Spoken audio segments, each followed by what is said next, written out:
Jeremy Corbyn laid out the true extent of his Brexit vision and said it with pure conviction. It can be revealed as Sir Keir Starmer prepares for his first keynote speech as leader at the Labour Party conference.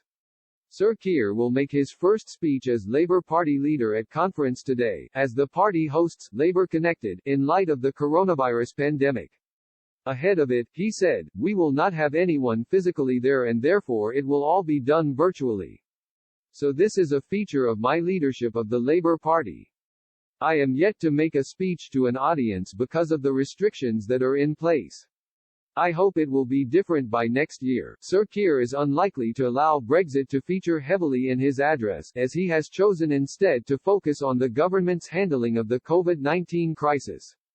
His key message has so far been, "We should be getting on with defeating this virus, not banging on about Europe.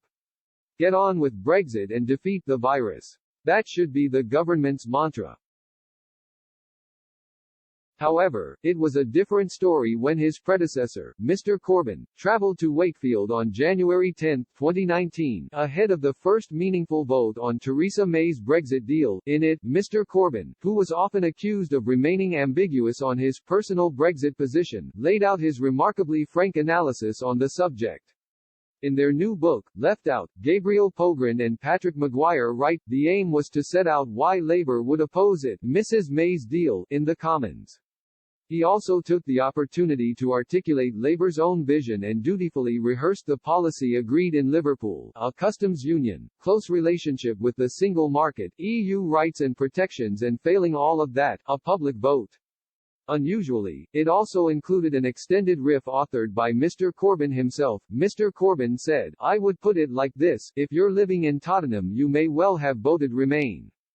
You've got high bills, rising debts, you're in insecure work, you struggle to make your wages stretch and you may be on universal credit, and forced to access food banks.